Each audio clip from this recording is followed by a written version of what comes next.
स्वागत है आपका मॉडर्न 24x7 पे। आज हम BD 104 पाठ्यक्रम में भाषा का यूनिट सेकंड संप्रेषण के क्वेश्चन को देखेंगे दोस्तों। क्वेश्चन नंबर 1, संप्रेषण शब्द की उत्पत्ति किस भाषा के कम्युनिस्ट शब्द से हुई है? तो ये है लैटिन भाषा के। संप्रेषण विचार विनिमय की मनोदशा में विचारों तथा भावनाओं को परस्पर जानने तथा समझने की प्रक्रिया है। यह कथन है लुईस एवं बीगल का। दोस्तों कुछ लोग बोल रहे थे कि सर आप अपना ये वीडियो बनाइए सब्जेक्ट के अकॉर्डिंग। तो दोस्तों मैं ये कहूँगा कि मैंने प्लेलिस्ट बना दी है, उसमें सारे वीडियो हैं। 3 प्लेलिस्ट बनी हुई हैं, तीनों के पूरे वीडियो हैं। और चौथा जो मॉडल है उसका मैं ये दूसरी यूनिट करा रहा हूँ। ये भी 3 दिन के बाद कंप्लीट हो जाएगा। उसके बाद 5वां यूनिट चलेगा दोस्तों। ठीक है दोस्तों, तो प्लेलिस्ट में जाइए आप और देखिएगा। संप्रेषण की विशेषता है। संप्रेषण एक उद्देश्यपूर्ण प्रक्रिया होती है। संप्रेषण पारस्परिक समन्वय स्थापित करने की प्रक्रिया है। संप्रेषण में विचार विनिमय एवं विचार विमर्श विशेष बल होता है। तो उपरोक्त सभी राइट आंसर होगा। संप्रेषण प्रक्रिया का घटक है तो संप्रेषण स्रोत, संप्रेषण सामग्री, संप्रेषण माध्यम, ये सारे संप्रेषण प्रक्रिया के घटक हैं। दृश्य श्रव्य साधन है, यानी कि देखने और सुनने वाले साधन हैं। तो रेडियो भी है, टेलीविज़न भी है, ओवरहेड प्रोजेक्टर भी है, तो सारे ही हैं। दृश्य सहायक सामग्री है तो मानचित्र भी है, उसे देखते हैं हम। रेखा चित्र को भी देखते हैं, देखने में सहायक है। चार्ट भी है, उपरोक्त सभी होंगे। त्रिआयामी सहायक साधन हैं तो नमूने, मॉडल और कठपुतलियाँ, ये त्रिआयामी सहायक साधन हैं। मौखिक सूचनाएं एवं ज्ञान प्राप्त किया जा सकता है तो समाज के व्यक्तियों से ज्ञान प्राप्त किया जा सकता है, अध्यापकों से भी, माता पिता, मित्रों तथा परिजनों से, यानी कि सारे ही समाज से, अध्यापक से, माता पिता, मित्रों तथा परिजनों से, सभी से ज्ञान प्राप्त किया जा सकता है। तो उपरोक्त सभी राइट आंसर होगा। मुद्रित साधन हैं तो पाठ्य पुस्तकें, पत्र पत्रिकाएँ, संदर्भ ग्रंथ, सारे ही मुद्रित साधन हैं। आधुनिक सूचना के अंतर्गत तकनीकी का उपयोग किया जाता है तो multimedia, PC, email, internet, world wide web, digital video camera, उपरोक्त सभी आधुनिक सूचना तकनीकी के अंतर्गत आते हैं। संप्रेषण प्रक्रिया का तत्व है तो संप्रेषण संदर्भ, संदेश का स्रोत और संदेश, उपरोक्त सभी संप्रेषण प्रक्रिया के तत्व हैं। क्वेश्चन नंबर 12, संप्रेषण का सिद्धांत है तो अभिप्रेरणा एवं तत्परता का सिद्धांत, सक्षमता, उपरोक्त सभी सिद्धांत दोस्तों आप देख लीजिए। थार्नडाइक का अधिगम से संबंधित सिद्धांत है तो तत्परता, अभ्यास और प्रतिपुष्टि का सिद्धांत, उपरोक्त सभी सही होगा। इसमें संप्रेषण का रूप है तो साक्षात्कार, संवाद, सामाजिक आदान प्रदान, उपरोक्त सभी संप्रेषण के रूप हैं। संप्रेषण का मुख्य कार्य है संप्रेषण यानी कम्युनिकेशन, सूचना प्रदान करता है, निर्देश अथवा आदेश को प्रेषित करता है, किसी व्यक्ति में दूसरे व्यक्ति के प्रति अथवा विभिन्न व्यक्तियों में एक दूसरे के प्रति विश्वास जागृत करता है। तो उपरोक्त सभी राइट आंसर होगा। संप्रेषण में आने वाली बाधाएं हैं भौतिक बाधाएं, मनोवैज्ञानिक बाधाएं, पृष्ठभूमि की बाधा, उपरोक्त सभी राइट आंसर होगा। ये बहुत ईजी टॉपिक है संप्रेषण दोस्तों। संप्रेषण की भौतिक बाधाएं हैं शोर, वातावरण तथा भौतिक असुविधाएं, खराब स्वास्थ्य एवं ध्यान केंद्रित न हो पाना, उपरोक्त सभी राइट आंसर होगा। संप्रेषण की भाषा की बाधा है तो उपरोक्त सभी।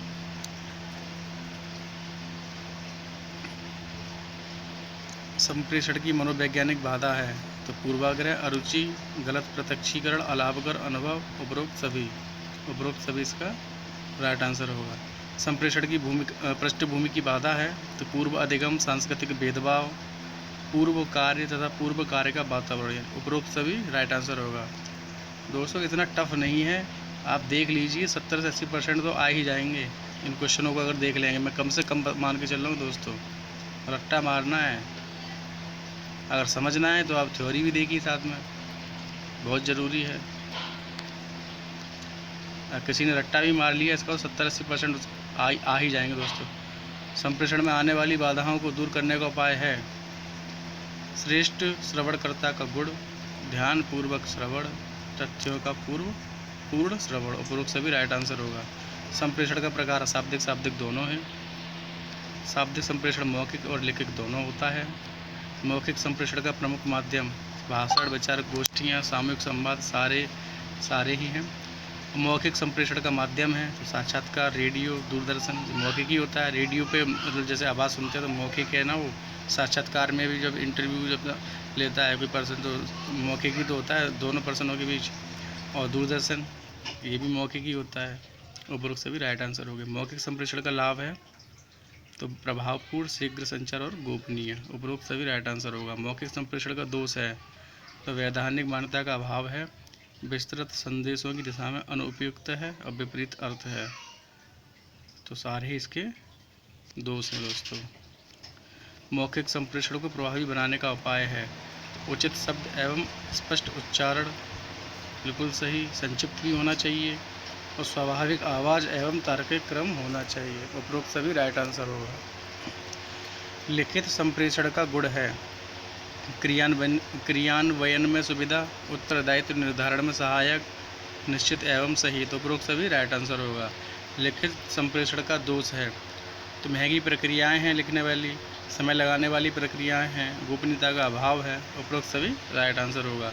प्रभावी लिखित संप्रेषण का आवश्यक तत्व है तो सारे ही हैं। सामान्य एवं सकारात्मक भाषा, प्रभावी यानी लिखने का जो कम्युनिकेशन स्किल है, जो राइटिंग स्किल है, जो कम्युनिकेशन की जो राइटिंग स्किल है, जो प्रभावी लिखित संप्रेषण का पूछ रहा है दोस्तों, तो एक सामान्य और सकारात्मक भाषा होनी चाहिए, स्पष्ट और छोटी, संक्षिप्त होनी चाहिए, स्पष्ट होनी चाहिए, छोटे से शब्दों में बड़ी बात कह देने वाले चीज़ होनी चाहिए। मुख्य बिंदुओं पर उचित ध्यान। उपरोक्त सभी यानी कि सारी ही चीज़ें इसमें होनी चाहिए। उपरोक्त सभी राइट आंसर होगा। अशाब्दिक संप्रेषण में किसका प्रयोग किया जाता है तो बॉडी संकेत है, चक्षु संपर्क है, मुख मुद्राएं, स्पर्श संपर्क। उपरोक्त सभी राइट आंसर होगा। क्वेश्चन नंबर 33, उस संप्रेषण को क्या कहते हैं जिसमें 2 या 2 से अधिक व्यक्तियों का समूह बिना किसी कृत्रिम साधन अथवा उपकरण की सहायता के स्वाभाविक रूप से विचारों एवं भावों का आदान प्रदान करते हैं। तो ये होगा स्वाभाविक संप्रेषण। स्वाभाविक संप्रेषण का रूप है द्विवैयक्तिक संप्रेषण, लघु समूह संप्रेषण और दीर्घ समूह संप्रेषण। उपरोक्त सभी राइट आंसर। व्यक्ति या समूह द्वारा संपन्न संप्रेषण में जब मशीनों अथवा यंत्रों का प्रयोग किया जाता है तो उसे संप्रेषण को कहते हैं यांत्रिक संप्रेषण।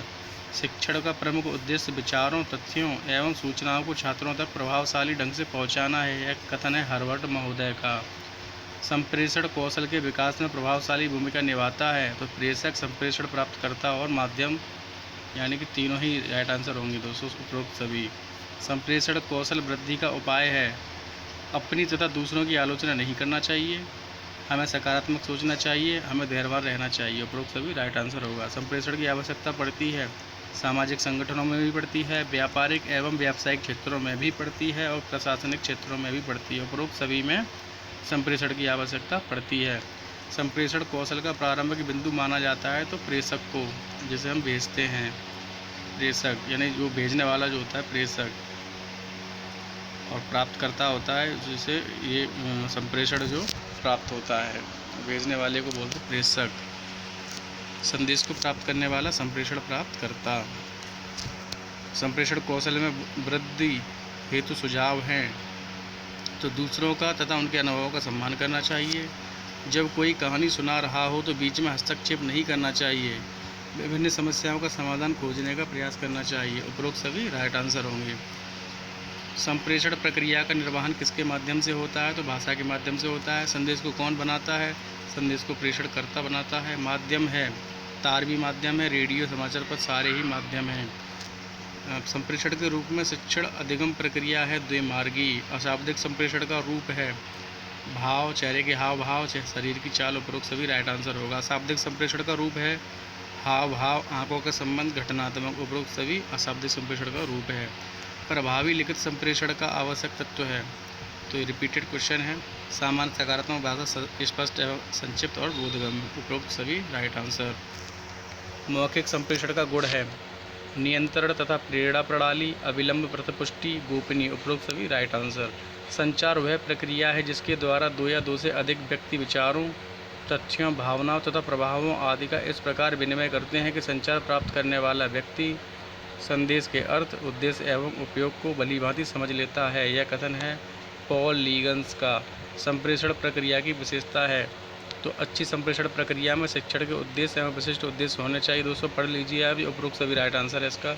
वैयक्तिक संप्रेषण का उद्देश्य है, तो ये मैं पढ़ देता हूँ दोस्तों, थोड़ा डल है ये। छात्रों में व्यक्तिगत विभिन्नताएं होती हैं, बालकों की विशिष्ट योग्यताओं और व्यक्तित्व का विकास होता है, साधारण बालकों के लिए व्यक्तिगत शिक्षण आवश्यक है। उपरोक्त सभी राइट आंसर। सामूहिक संप्रेषण का गुण है, तो इसमें भी उपरोक्त सभी होगा, देख लीजिए आप। छात्र की शिक्षा सर्वदा स्थूल वस्तुओं तथा तथ्यों से होनी चाहिए, शब्दों, परिभाषाओं तथा नियमों से नहीं। तो यह परिभाषा पेस्टोलॉजी की है। संप्रेषण की प्रक्रिया में सक्रिय रहते हैं छात्र शिक्षक दोनों। अच्छी संप्रेषण प्रक्रिया की विशेषता है उद्देश्यपूर्ण अध्यापन, आदेशनात्मक न होकर निर्देशात्मक और प्रेरणास्पद। उपरोक्त सभी राइट आंसर। विचारों का आदान प्रदान अथवा व्यक्तिगत वार्तालाप द्वारा बालकों को अध्ययन में सहायता, आदेश तथा निर्देश प्रदान करने के लिए शिक्षक का प्रत्येक बालक से पृथक पृथक साक्षात्कार करना, यह कथन है A.G. मेलविन का। वैयक्तिक संप्रेषण का उद्देश्य है, तो आप देख लीजिए ऑप्शन इसका उपरोक्त सभी होंगे सही। वैयक्तिक संप्रेषण का गुण है, इसका भी उपरोक्त सभी सही होंगे। वैयक्तिक संप्रेषण का दोष है, तो इसके भी उपरोक्त सभी सही होंगे। सामूहिक संप्रेषण से क्या आशा है, तो ये होगा कक्षा शिक्षण। क्वेश्चन नंबर 63, सामूहिक संप्रेषण का गुण है, तो उपरोक्त सभी हैं। सामूहिक संप्रेषण का दोष है, तो आप देख लीजिए इसमें भी उपरोक्त सभी हैं।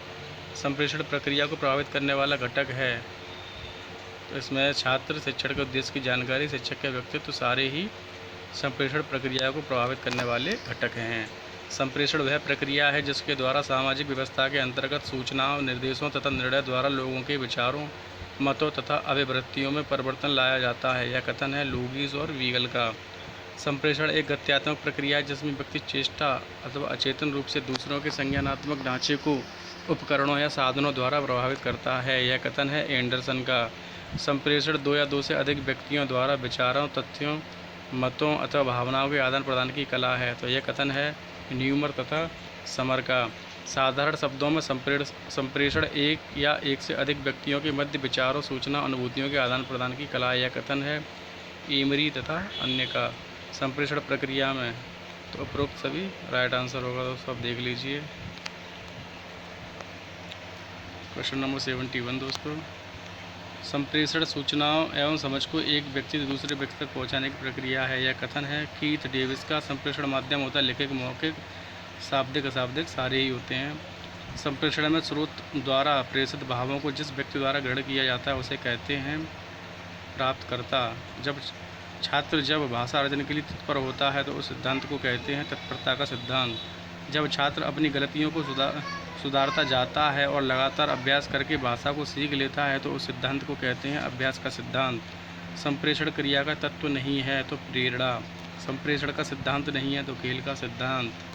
थार्नडाइक के अनुसार अधिगम का सिद्धांत है तो तत्परता, अभ्यास, प्रतिपुष्टि। रिपीटेड क्वेश्चन है दोस्तों, उपरोक्त सभी राइट आंसर। थार्नडाइक ने अधिगम के 3 सिद्धांत बताए। साक्षात्कार के 5 सिद्धांत होते हैं। साक्षात्कार के 5 सिद्धांत होते हैं दोस्तों। साक्षात्कार का सिद्धांत है तो गंभीर विषय, 2 पक्षों का शामिल होना और प्रश्न उत्तर। उपरोक्त सभी राइट आंसर होगा। संप्रेषण का कार्य है सूचनाएं प्रदान करना, संदेश को प्रेषित करना, विभिन्न व्यक्तियों में समन्वय स्थापित करना। क्वेश्चन नंबर 83, संप्रेषण संबंधी भौतिक बाधा नहीं है, तो अस्पष्ट शब्द भौतिक बाधा नहीं है। भौतिक बाधाएं हैं खराब स्वास्थ्य, ध्यान केंद्रित न कर पाना और अदृश्यता। संप्रेषण संबंधी भाषा की बाधा नहीं है तो शोर नहीं है। संप्रेषण की मनोवैज्ञानिक बाधा नहीं है तो अदृश्यता।